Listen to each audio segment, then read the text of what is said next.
নমস্কার বন্ধুরা, আপনারা সবাই জানেন উদালগুড়ি আসামের একটি বিখ্যাত জেলা, যার সীমা উত্তরাঞ্চল ভৈরব ভুটানের লগে সংযুক্ত আছে। তো আমরা উদালগুড়ি জেলার একটা মাছের বাজার আজকে আপনাদেরকে দেখাবো, মানে মাছের বাজার এক্সপ্লোর করব। এই উদালগুড়ি জেলার সাপ্তাহিক বাজার 2 দিন হয়, একদিন বুধবার একদিন শনিবার। আজকে আমরা উদালগুড়ি আসছি বুধবারে মাছের বাজার করতে এবং মাছ কিনতে। তাই আমরা বড় বড় মাছ কিনলাম, সাথে আপনাদেরকে মাছের বাজার ঘুরে দেখাবো। আপনারা আমাদের সাথে দেখতে যান। এই যে কত প্রকারের মাছ দেখছেন, উদালগুড়ি বাজারে বিভিন্ন প্রকারের মাছ ওঠে। এখানে রৌ, মিরকা, ইলিশ, ভকুয়া, নানান প্রজাতির মাছ এখানে আপনারা দেখতে পারবেন।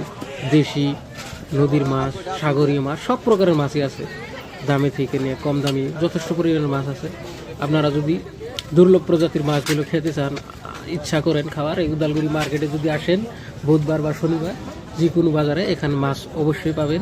মাছের সাথে এখানে আপনারা ব্যাঙও পাবেন, শামুকও পাবেন, আরও নানান প্রকারের জলজ যেবিলাক প্রাণী আছে ওইগুলো পাবেন। তো আপনারা উদালগুড়ি বাজারে আসবেন, মাছ বাজার দেখবেন, সবজি বাজার দেখবেন। অনেক ভালো, কম দামে ভালো পরিমাণে যথেষ্ট প্রকারের মাছ পাওয়া যায়।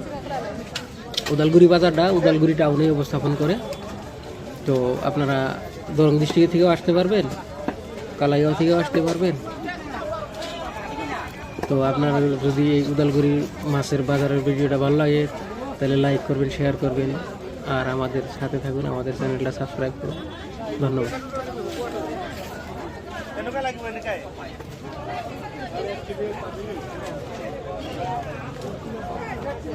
Olha a filha.